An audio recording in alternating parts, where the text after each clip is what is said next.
This is It's Not What You Know!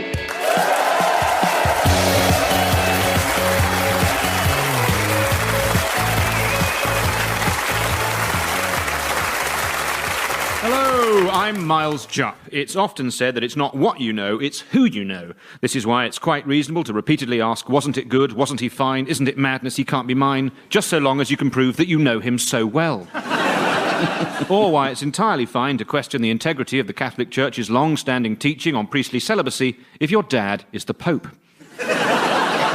On this show, we have not a smidgen of interest in what you know, merely who you know. And you may want to make a note of this, it's terribly important, how well you know them.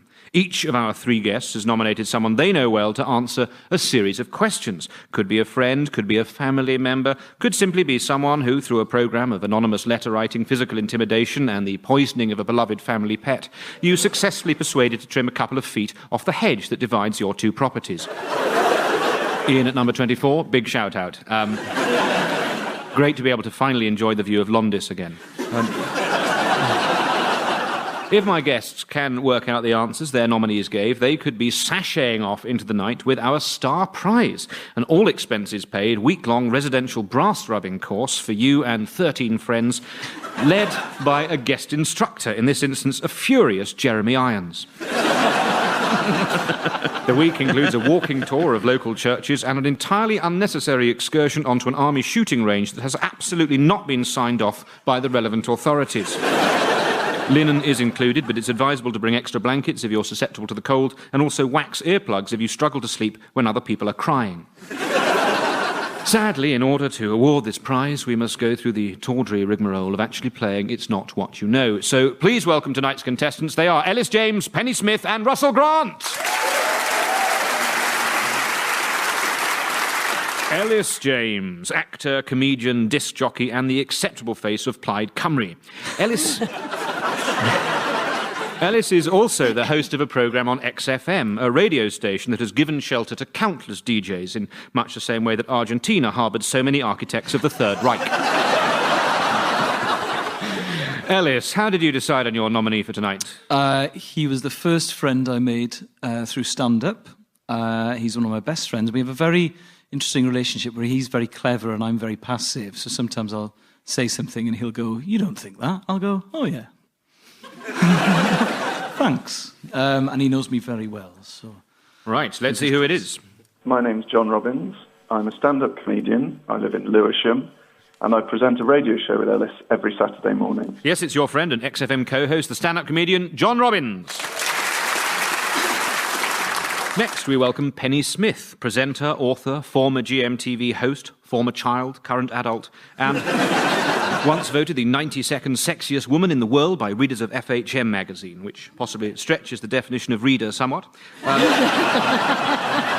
Still, I suppose you're using your hands and eyes. Penny, how did you choose your nominee? I've known him for about 15 years. I met him at a party, and he's joined the family. Let's find out who it is. My name is Jeff Webb. For my sins, I'm a Chief Financial Officer. I live in London, and I know Penny because she is my sister-in-law. Yes, it's Penny's brother-in-law, Jeff Webb. Finally, we welcome Russell Grant, astrologer, theatre performer, Strictly Come Dancing star. Over the years, he's given much hope to the broken and the bewildered, for which I remain personally grateful. And it's a delight to have him here rather than at the end of a premium-rate phone line.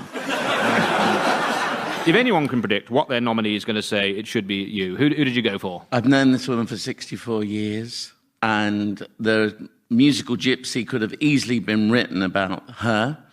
And I once played a cat to her Dick Whittington. Well, let's find out who it is. My name is Jo Grant. I live in Formby. I'm retired. I know Russell because I'm his mother. It's your mum, Jo!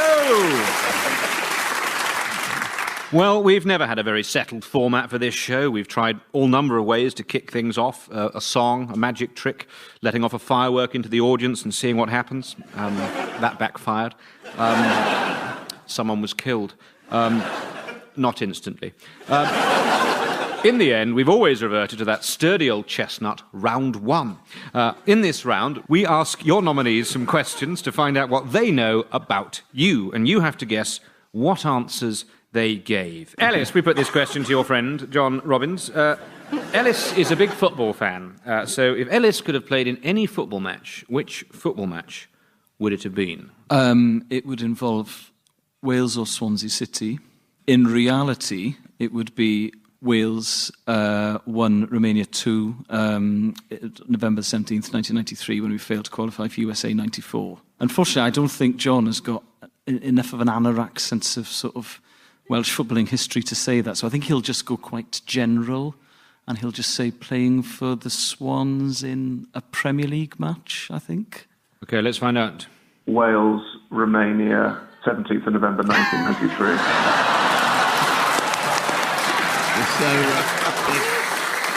Ellis. You need to trust that man. Yeah. I mean, I do go on about it quite a lot. I just didn't think... How often do you bring up this sort of thorny issue? Probably on a weekly basis. Next, we turn to Penny Smith. Penny, we asked your brother-in-law, Jeff, what is Penny's worst habit? What do you think he said? Well, you see, of course, I don't think I've got any terrible habits at all, but perhaps tidying. I went to a friend's house. She had a house up in Scotland, and I went there, and I can't bear... I always take my own rubber gloves because everybody seems to have... I'm sorry, is that odd? Yeah. Rubber gloves and a safe word. Yeah. Oh, all right. I went to my friend's house, and because everybody I know seems to have extraordinarily small hands, I always take my own rubber gloves, which are quite large. And so I went up, and they're awfully messy, and I spent the entire time with my rubber gloves. And she'd invited some friends over from somewhere else in Scotland, and they arrived. And as they left after 2 days, one of the girls was heard saying, "Yes, no, I have enjoyed it, but why did the cleaner eat all her meals with us?"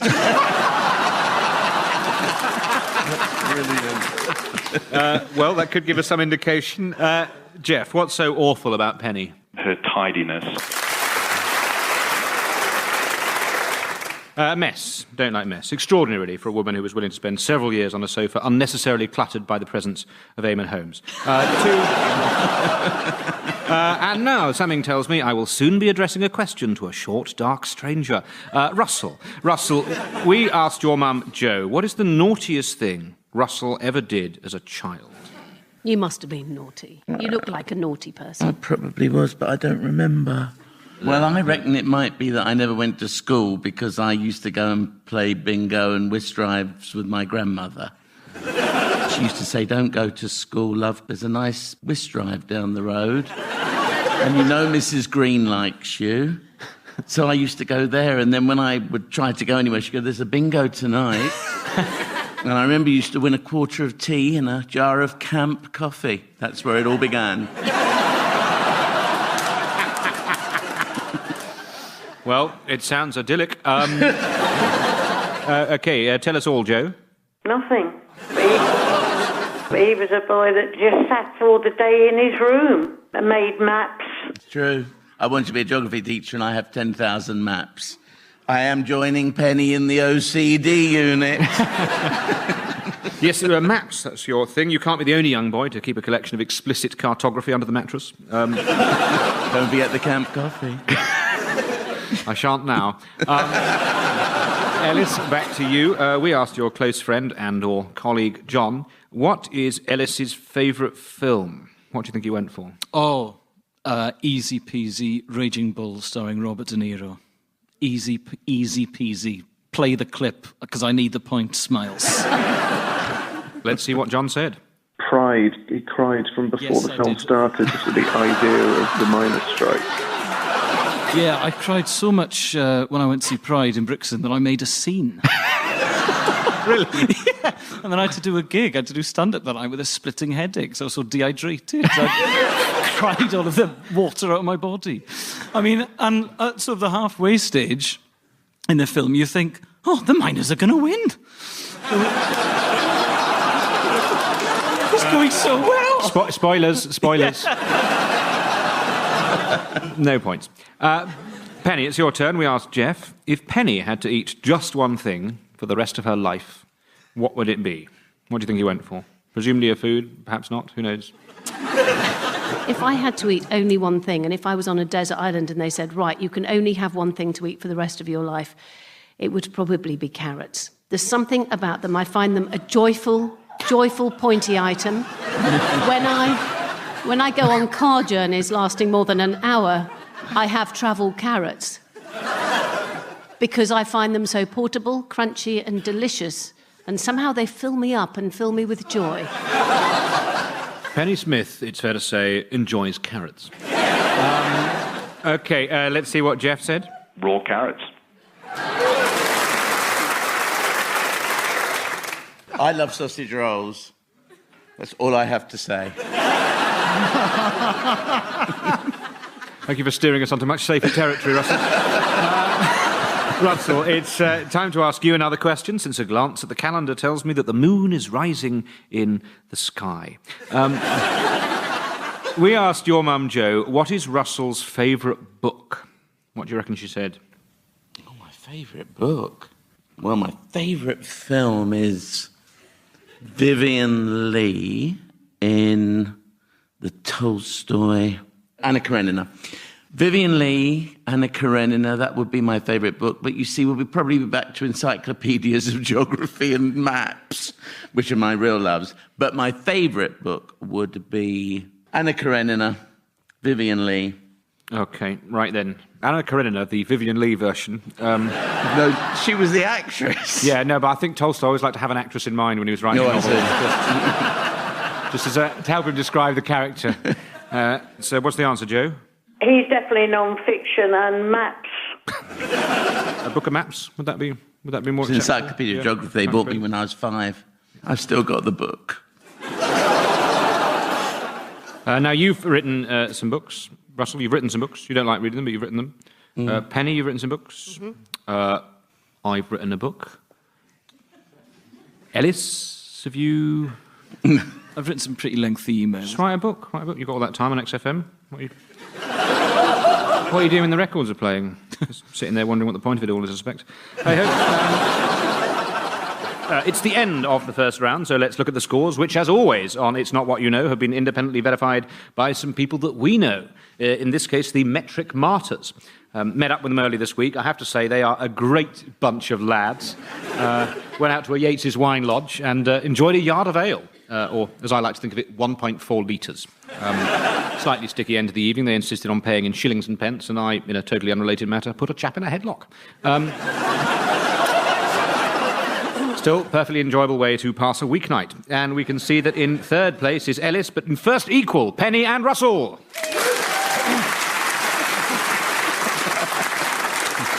We've already found out how well the nominees know the panellists. Now we're going to see how well the panellists know their nominees. And we begin with Ellis James. Ellis, let's see how well you know your friend John Robbins. We asked John, what's your favourite drink?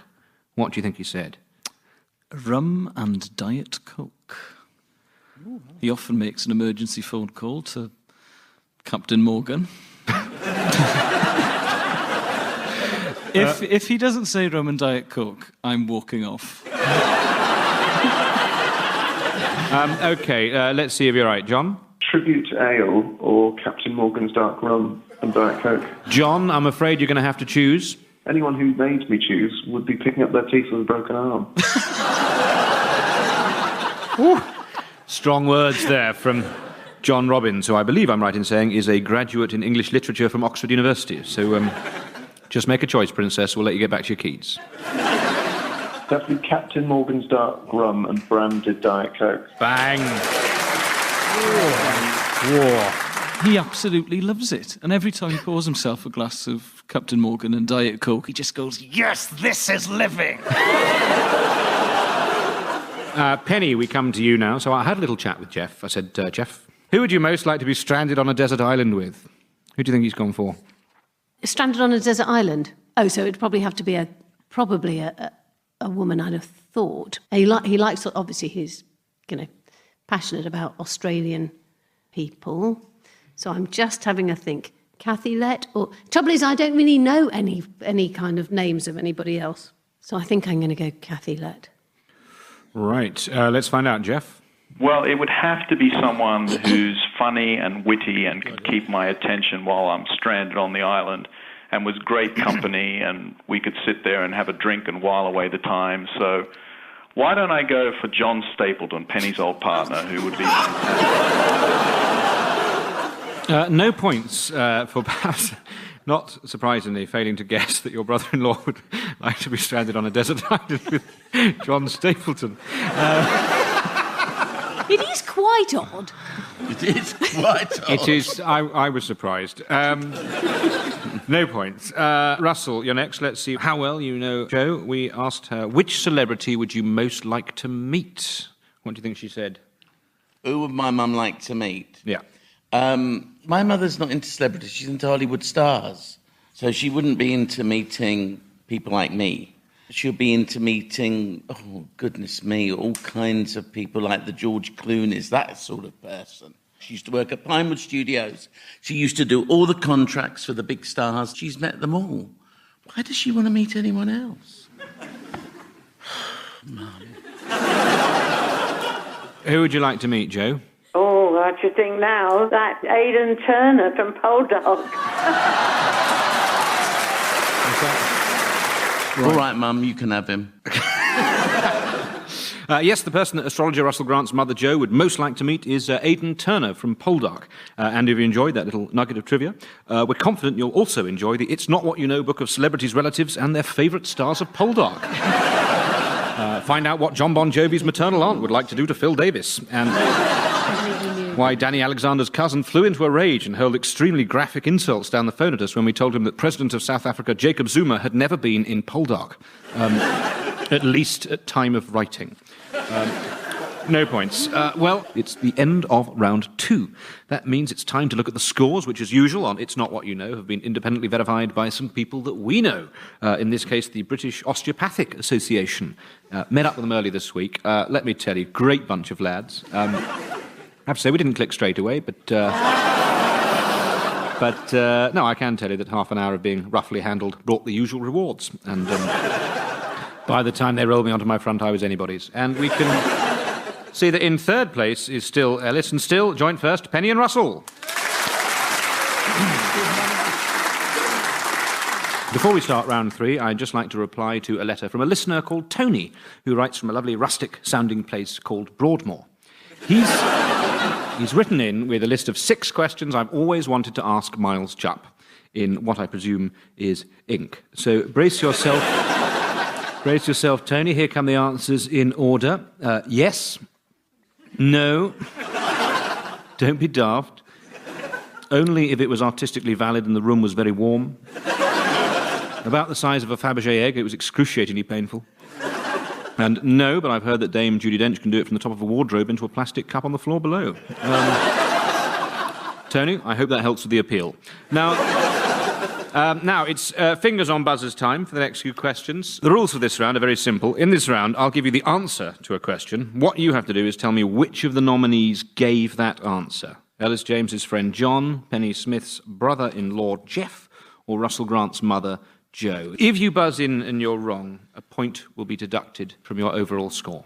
Original British drama, here on the BBC. Which of the nominees said that their favourite sport is Formula 1? Ellis? It's, I would say, Russell's mum, Jo. Because I think it's definitely not John. And I think that if Jeff is as Australian as I think he is, he'll be into sort of cricket and rugby and Aussie rules. So using that logic, I would say, using that slightly flawed logic, I would say that it's Jo. Yeah, and you've been really good up to now, Ellis. Right, who's it going to be? Formula 1. It was indeed Jo. Yeah, Formula 1, the sport of repeatedly moving advertising space around a circuit at tremendous speed. Well done, 2 points. Next, which of our 3 nominees said that if they could have any superpower, it would be the power to make everything beautiful? Penny. Well, it certainly wouldn't be Jeff, because he is the sort of person who trails kind of roasting meat all through the kitchen, all over the carpet and out the back. If only this was more aesthetically beautiful, then I'd know true happiness, but oh no. I don't have that particular superpower. That's one of the best Australian accents I've ever heard. Was that like Christmas? Is that what it's like? I'm going for John. That's what you think his rage is caused by? Just a lack of beauty. Yes. What is it with this world? It's just form and function. Where's the heart? Okay, all right. Let's see. Making everything beautiful. Sorry. No, it was the superpower making everything beautiful. Not sure how useful that would come in a fight with a homicidal maniac, but hey-ho. Finally, in this round, which of our nominees, John, Jeff or Joe, said that if they could go back to any time in their lives, they would go back to Oxford University Freshers' Week 2001. Don't be too hasty. Don't know. It might be a trick question. Didn't have to be attending the university. Perhaps Russell's mum, Jo, was simply passing through Oxford at the time and got caught up in the carnival atmosphere. Or Jeff might have been there on a march, campaigning vigorously for the introduction of tuition fees. Could have been. Anyone?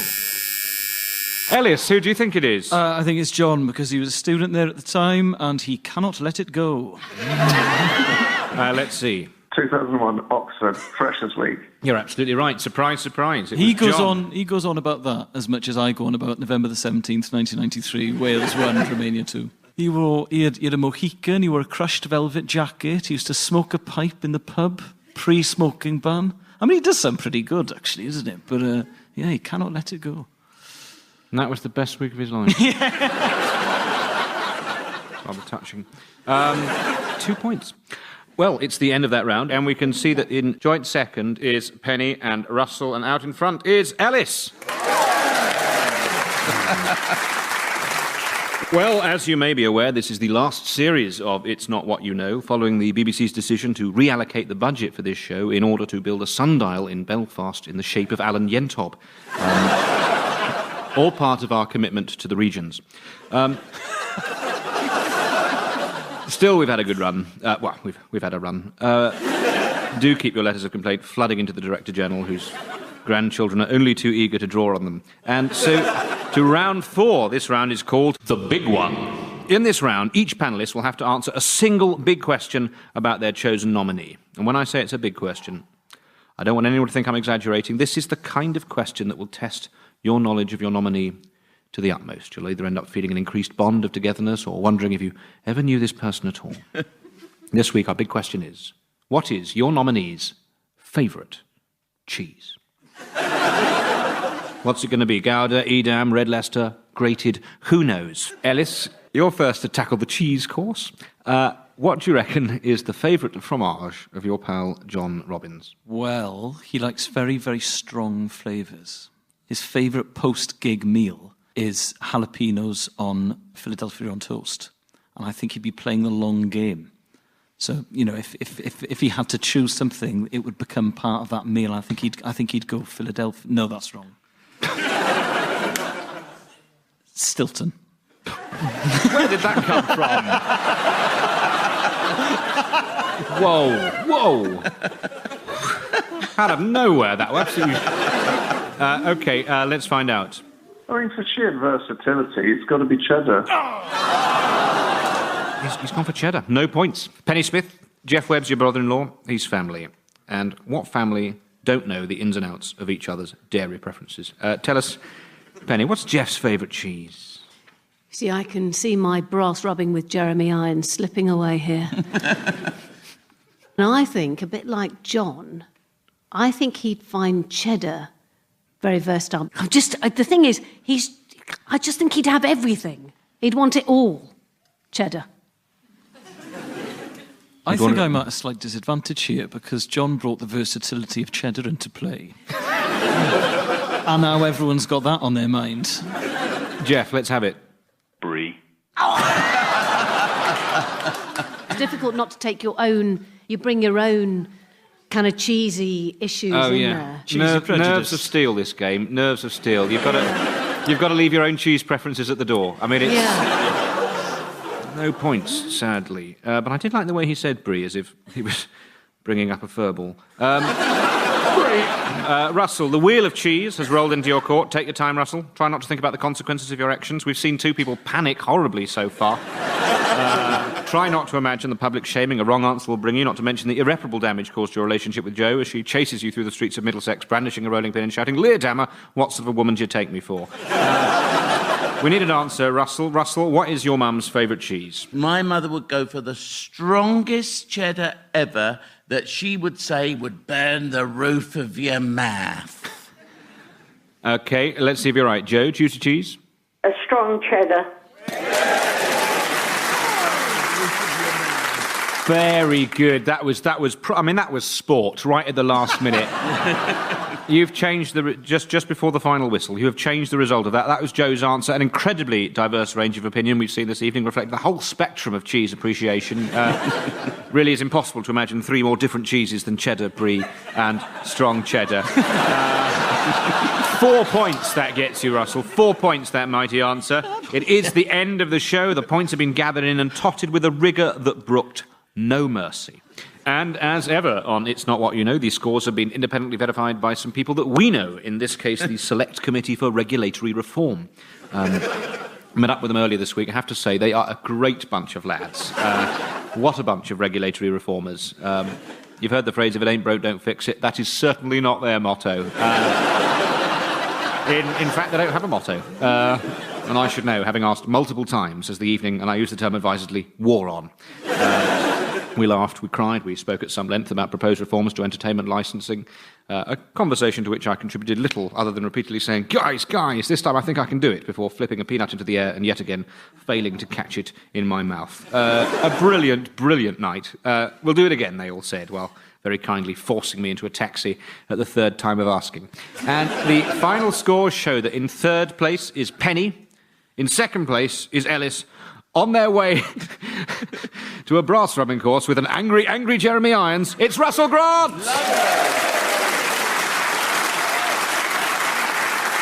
So cool under pressure, Russell, right at the very last minute. Thank you to our panellists, Ellis James and his friend John, Penny Smith and her brother-in-law Jeff, and Russell Grant and his mum Jo. Thank you to you for listening. I guess, after all that, it just goes to show it's not what you know. Good night! It's Not What You Know was hosted by me, Miles Jupp. The script was written by myself and James Kettle. The producer was Matt Strong, and it was a BBC Radio comedy production.